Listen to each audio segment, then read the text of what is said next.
الرحمن الرحيم anigoo safar ku jira ayaa waxaan si lama filaan ah ula kulmay caruur yaryar oo Soomaaliyeed oo baranaya kitaabka Quraanka Kariimka. Waxay ku baranayeen meel aan aad iyo aad uga naxay, waxay fadhiyeen cidlo halkaas marka ay wehel u ahaayeen roobka, dhaxanta iyo dabaysha.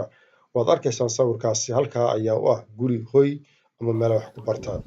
Kitaabka Ilaahay ama diinta Islaamka halkaas ay joogaan waxay u baahan la caawiyo oo lagu caawiyo kutubta ku baranayaan Quraanka.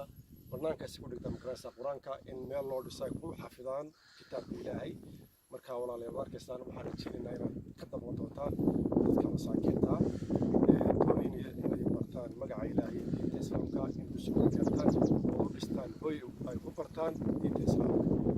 Quraanka Ilaahay baan ku dhigaynaa halkan waxaan aad u jecelahay wixii taaqulay in lagu soo gargaaro in loo sameeyo meel Quraanka oo lagu xoojiyo wixii arrinay la qaban karo. waan kala baahnay oo imika oo kala deesmanana way laakiin ardaydu inta way ka fara badan tahay oo qaar baa maqan oo joogin laakiin ardaydu way ka xoog badan tahay inta ilaa way ku dhawaan kartaa saddexaad gaadha sida laaliyeed waxaan leeyahay hawshaana in naga fuliso maadaama ardaydu sameeyra ay way badan tahay. Assalaamu calaykum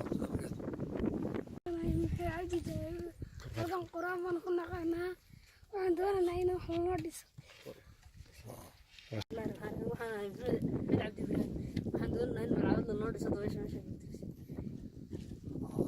waxaan aad ka codsanayaa si sharaf leh inaynu dadka u gargaarno soo caawino waxna u qabanno aad baad mahadsantihiin marka insha Allah